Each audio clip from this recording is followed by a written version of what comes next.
तो देखिए, गाजा पट्टी में जो हमास के आतंकी हैं वो अब दरियादिली दिखाने लगे हैं। पहली बार वो मानवता की बात कर रहे हैं और हमास के आतंकियों ने अपने चंगुल से 2 अमेरिकी नागरिकों को रिहा कर दिया है।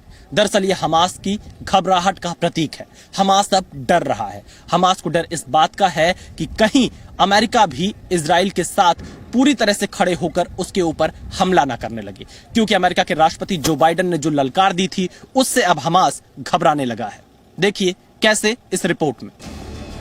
इजराइल में बाइडेन की इसी चेतावनी के बाद हमास के आका खौफ ज़दा हैं। अमेरिका के प्लान में हमास बुरी तरह फंस चुका है। इजराइल को ताकत देकर अमेरिका ने ऐसा चकमा दिया कि हमास दरिंदगी से दरिया दली दिखाने लगा और उसके बाद आई ये तस्वीरें उसकी तस्दीक कर रही हैं। ये संकेत है इजराइल के साथ लड़ाई में हमास से हुई बड़ी गलती की। ये संदेश है बैकफुट पर आए हमास के आतंकियों में डर के। ये तस्वीरें हैं हमास का अमेरिका के आगे सरेंडर करने की। हमास ने 7 अक्टूबर के बंधकों को छोड़ना शुरू कर दिया है। इजराइल से युद्ध के 15वें दिन हमास ने पहली बार 2 अमेरिकी नागरिकों को रिहा किया और 59 वर्षीय जुडिथ रैनन और उनकी बेटी नताली रैनन की रिहाई का वीडियो शेयर किया।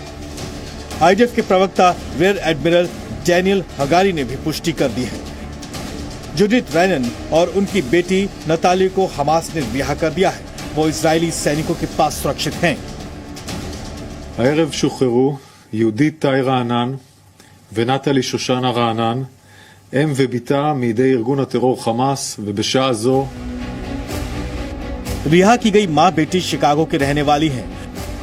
वो एक रिश्तेदार का 85वां जन्मदिन और यहूदी छुट्टियां मनाने के लिए इजराइल आई थी, लेकिन हमास ने उन्हें इजराइल गाजा सीमा के पास नाहर ओल बिकुद्स से बंधक बना लिया था। अमेरिकी राष्ट्रपति जो बाइडेन ने अपने 2 नागरिकों की रिहाई पर खुशी जताई है। उन्होंने फोन पर भी बात की।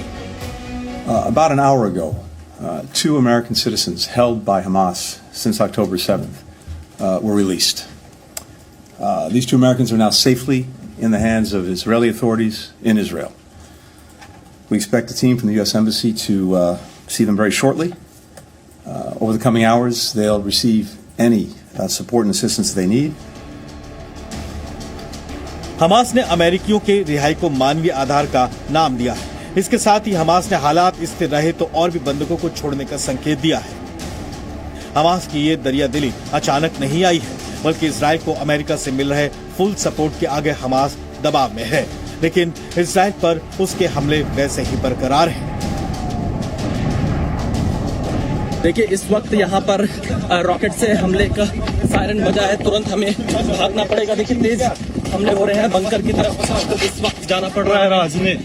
ये तस्वीरें आप ग्राउंड जीरो पर देख सकते हैं। यहाँ पर फिलहाल जाने के लिए कहा जा रहा, तेज आवाज आ रही है। आप देख सकते हैं कैसा लाइव हमला यहाँ पर हो रहा है। रॉकेट दागे जा रहे हैं हमास की तरफ से। जी न्यूज इस वक्त बंकर में पहुंचा है। दरअसल अमेरिका से पंगा लेकर वो इजराइल के खिलाफ कोई बड़ा खतरा मोल नहीं लेना चाहता, लेकिन जानकारी के मुताबिक हमास के कब्जे में अब भी 200 से 250 के करीब बंधक हैं, जिन्हें मोल भाव कर वो इजराइल पर दबाव डालने की कोशिश करेगा। वेस्ट बैंक से विशाल पांडे के साथ ब्यूरो रिपोर्ट, जी मीडिया। स्टूडियो में मौजूद मेरी सहयोगी के पास मैं आपको लेकर चलता हूं, जो आपको बताएंगे कि आखिरकार इजराइल हमास के इस युद्ध के दौरान हमास ने कितने लोगों को बंधक बनाया है और ये नागरिक किस किस देश से हैं।